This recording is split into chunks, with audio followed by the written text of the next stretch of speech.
Space, the final frontier.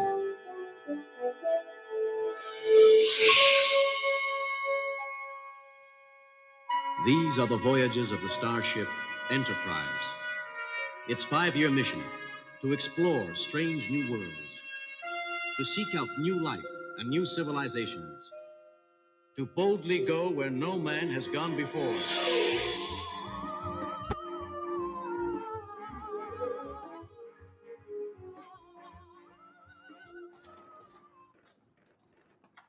Taken from the Juno Beach Centre, Canada in the Second World War. James Doohan. Before he became the most famous Scottish character on television, Lieutenant James Doohan served in the Canadian Army during the Second World War. Born March 3rd, 1920 in Vancouver, British Columbia, to distinguished Irish immigrant parents, his father claimed to have invented an early form of high-octane gasoline. Doohan's family later moved to Sarnia, Ontario in his early teens. In school, he excelled in maths and science. In 1938, when war seemed imminent, he enrolled in the Army Cadet Corps. A year later, he was enlisted at the age of 20 as a gunner in the Royal Canadian Artillery, the RCAs. Doohan earned his place among the 22nd Field Battery, 13th Field Regiment (RCA) of the Canadian 3rd Infantry Division. After rising through the ranks to sergeant, he won a place at the officer training school, becoming a lieutenant in 1940, and was placed in charge of an entire battery of field guns. He was eventually sent to train in Britain in preparation for Operation Overlord. His first experience in battle came early in the morning on June 6, 1944. Before dawn, 24 LCTs, landing craft tanks, set off towards the beach carrying 96 105mm M7 Priests self-propelled field guns, firing in support of destroyers that were pounding the beaches with suppressing fire. Lieutenant Doohan was a part of the 22nd Battery, and at 6:55 a.m. their guns sundered the silence of dawn as they opened fire against the fortified positions in and around the fishing town Courcelles-sur-Mer. After landing at H+20 on the Mike sector in support of Royal Winnipeg Rifles and the Canadian Scottish, Doohan and his fellow CPOs, command post officers, were pinned down for a short time on the beach by enemy machine gun fire as they struggled to establish firing positions. Once the beach had been secured, Doohan's battery advanced to a concentration area near Barnville where CPOs met their respective troops and led them to their new gun positions. There they established defensive positions for the night. That evening, Doohan was hit by a machine gun fire when returning to his command post after enjoying a cigarette. A jumpy Canadian sentry fired on the lieutenant, mistaking him for the enemy. 4 rounds hit his leg, one passed through his right middle finger and one hit him in the chest, deflecting off the lucky cigarette case given to him by his brother. Later, his right middle finger would have been amputated, an injury he would often conceal on screen throughout his career. And that was James Doohan's first steps on European soil.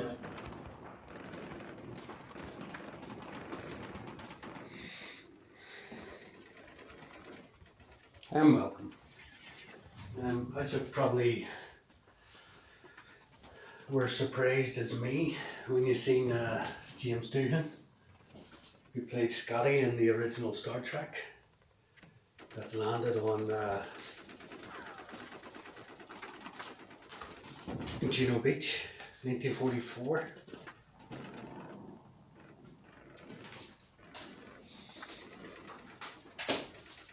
To be honest with you, I was gobsmacked as I love Star Trek.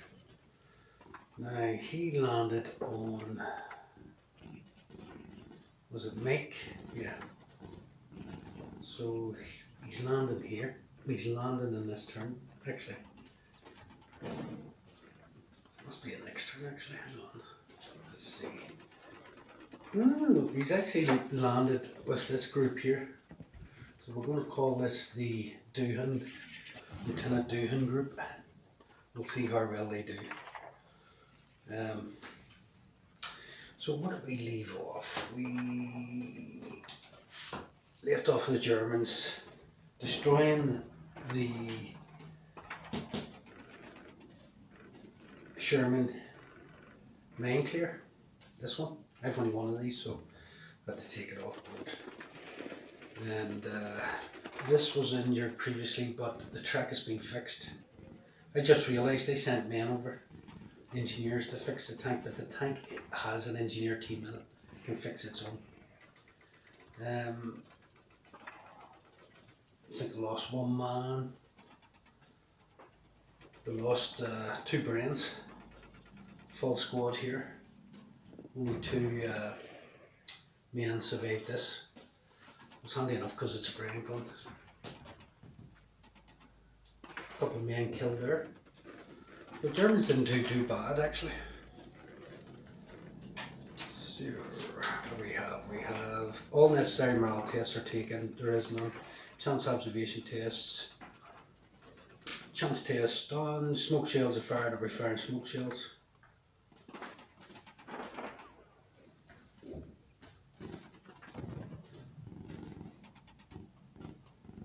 Do you know, I would fire smoke shells from these. But they're on a floating ship and no, I'm not going to allow it. I'm sure if the fire, the kinetic energy would throw the boat all over the place. Probably end up hitting their own men, so no. No smoke, figures and vehicles are moved. So I'm going to start on this side. Now they all have to make it to here. That's elevated, but this is not elevated. It's going to a minefield in. So 4 inches on the beach.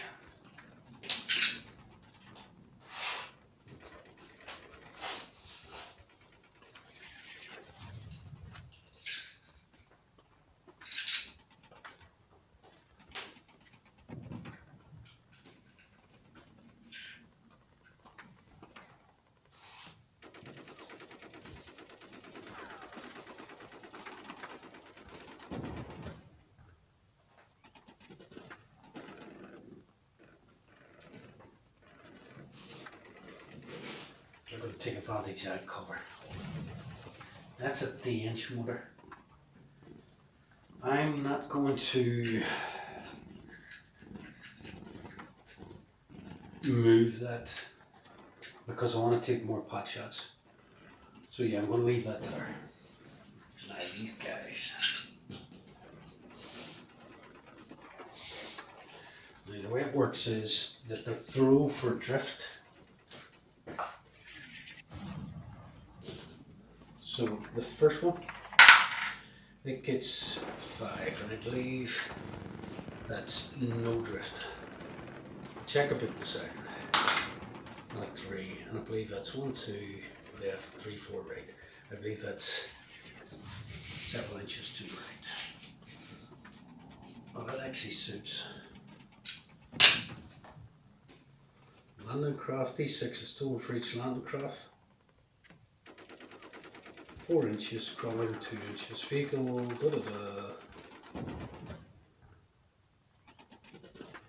Yeah, so assault 1 to 2, 6 inches to the left, 3 to 4, 6 inches to the right, 5 to 6 on the drift. So yeah, I was right. It's good to remember the rules. So is that their move over? They've moved the boats up. They can move the tanks off, but no. We'll have them on the beach. Over here, yeah, we're definitely moving. Now because it's a main clear, they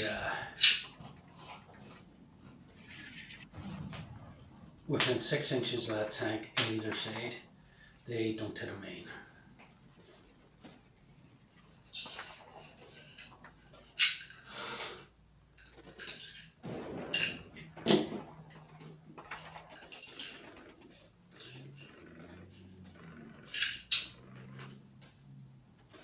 I'm going to take advantage and go behind this tank.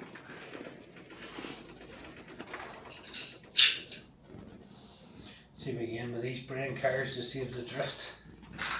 So, first one, 3 drifts to the right. Second one, see if we can. This is actually bad because it's taking me further away from the place to get up the wall. So it's making me travel more, which, to be honest with you, it's deadly.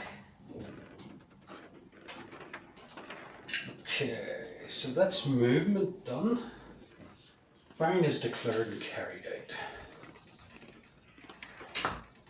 So we're going to have this tank have a shot at the bunker, close range.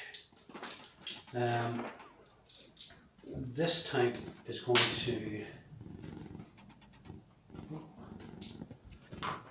take a pot shot at the bunker. Actually, it can't, because I'm not hollow on these guys and I wanted to put down some suppressive fire. So we're going to open up on these guys with VMG. This one on the 88.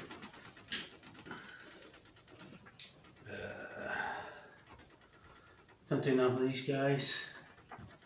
Can't do nothing with these guys. So over this side. So you have the 2 tanks coming on. They're going to try and knock out these guns. 2 shots on them. Then we have the mortar, the inch mortar.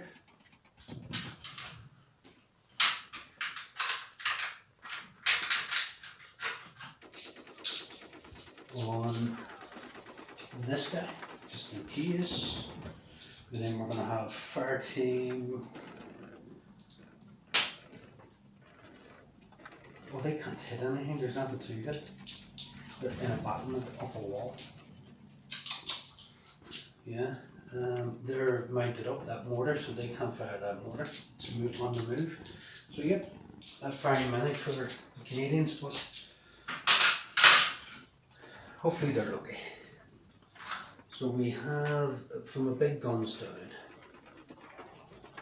starting here, Sherman on the bunker. Petard fired from a Churchill AVRE. That's an armoured vehicle reconnaissance engineers. Can knock out any bunker, demolish a 4-inch section of wall, seawall, and reduce a building to ruin. 1d6 casualties. On a d6 though, 3, 4, 5 and 6, maximum range is 12 inches. An AVRE requires 1 move station out to reload after firing. Damn, that would have been so handy in that bunker. Get that over there. If a bunker is hit by a pre-landing bombardment, indirect firing, not mortars, a d6 roll for each hit. 6, the bunker is knocked out. Tanks' main guns firing at short and medium ranges. Bazookas, P8s, flamethrowers can attempt to knock out a bunker. Casement or emplacement. A d6 roll of 6 is required to knock them out. 4, 5 or 6 for a flamethrower. No test to determine a hit is required, but for casemates, the fire must be able to see the fire into the embrasure. He is straight line of sight. We can attack, so no roll to attack, just a roll to, or no roll to hit, just a roll to destroy. Is it just 1? So 1 armor piercing shell or high explosive. As it say, no test to determine hit is required, but for casemates the fire must be able to see and fire in the embrasure. Right, that's it. So 6 is needed to kill this. Come on, come on, come on. 4. It's not going to damage the tanks because it's only a 75mm, but the fact that it can damage a lot of troops with the amount of d6 it has to throw. So second tank, VMG, it's only 1d6 I just realised because it's moving. Within 6 inches, VMG, static, no, moving. Target the open target softcover, target and hardcover. Target is in hardcover and it's short range, so 5 or 6. I think it's it's not going to be this round. We just don't have the capabilities. Now I've just realised the AVRE, because I read about the petard on it, cannot. Well, let me suppose I'll check first actually. It's only can fire up to 12 inches. Huh. Okay, I take it back. It can actually hit it. So that's a casement or an 88, or is it a bunker? No, it's a bunker, or a casement. So they're easier to hit. Petard from a Churchill AVRE can knock out any bunker, demolish 4-inch section of wall, reduce building to ruin. On a D6 to a 3, 4, 5 or 6, maximum range is 12 inches. An AVRE requires 1 move stationary to reloading after firing. On a D6 to a 3, 4, 5, 6, maximum range is 12 inches. So, I mean, do you not roll to hit the thing? Dart fire from a Churchill can knock out any bunker, demolish 4-inch section wall, reduce building to ruin. On a D6 to a 3, 4, 5, 6, maximum range 12 inches. The AVR requires 1 move station to reload after firing. So, doesn't seem like I need to actually hit the target, which is really strange. I mean, are they that accurate? So speed 18, 9, target class 2, main weapon petard, hull VMG. Okay, so yeah, I'm going to treat it that you need to hit the target. So starter class 2, can fire up to 12 inches. It doesn't actually say how many. A petard is just a mortar round. I think it's just some lobbed into the air, 3-inch mortar lobbed in the air. So I'll give it one shot. Right, so casement has a target class of 5. That's a gun class of 2. So yeah, I can see where it gets its pluses from. So distance 12 inches exactly. Explosives. I'm just going to play it hard. This book has said. So 3, 4, 5, 6. And it gets a 6, so it's definitely a hit. And a 6 is a hit. Okay, I need to read this. Tank main guns firing short, medium ranges bazookas, Pates. Flamethrowers can attempt to knock out a bunker, casement or emplacement or to brick. A D6 roll 6 is required to knock them out. 4, 5, 6 for a flamethrower. So I got a 6. Boom-ba-ya. Mofo. The enjoyment you can get from blowing imaginary stuff up. Happy days. That gun was a nightmare. It's the only thing it could do damage. Until the reinforcements come on with a 3-inch mortar and a mortar. That's fantastic. That's this side done. Oh no, VMG. Or did it? Well, I can't remember the fire, but I've took a dice away, so I must have. Old age for you. Right, over this side.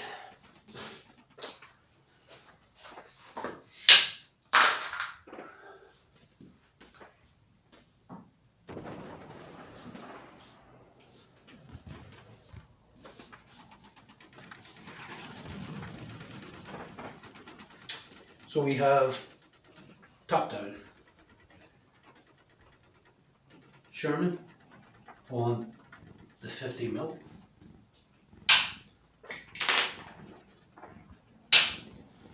And he's a target class of 3 75mm gun on the target class of 5. So he gets a +2, but it doesn't matter really, I have to hit with it. So we're firing, explosives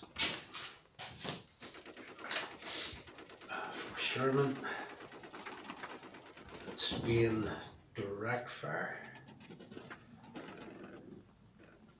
To achieve a hit, the player selects a band, the target is in blue and minimum d6, blah blah blah. So work out the distance. That's 18 inches.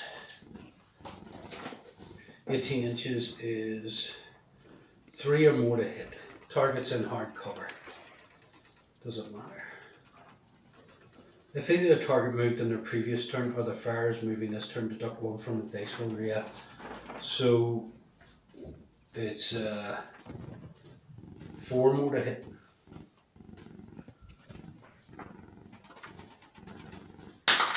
We get a 4. So many d6 for a Sherman. 4 dice. So to get a kill, we need to kill 3 men on the base. So we get a hill, neighbor. We got a hit, now we're rolling for kills. Now where's the kill chart? Casualties and damaged. Right, if the target is in hardcover, deduct 1 d6. So it's down to 3. Okay, here we go. So 5, 6 for kills. No. 2 3s, no 1. Needed 3 5s and above. First one, no joy. Second one. Now what is this coming on? Is this an AVRE 2? Yeah. So it's out of range for the attack that. Can only fire up to 12 inches and it was 18 inches away. Probably 20 inches for this one. So no, you'll avoid. The last shot is the mortar. And it's a 3-inch mortar, so it's quite powerful. So a 3-inch mortar. Maybe 1mm 46. Ooh, deadly. But it's firing at a bunker, so down to 3d6. Well, a casement. So we have the same as last time, so it's going to be 16 inches, which is a 3 or more to hit. I drop 1 dice because it's in hard cover.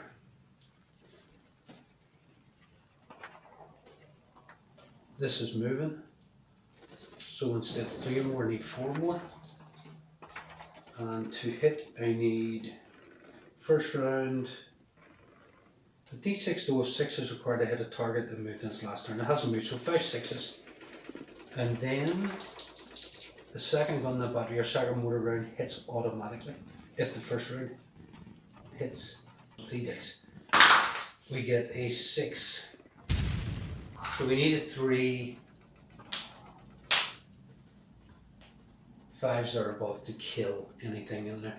So yeah, that's a Canadian turnover, but they're getting a lot of ornaments onto the field of play.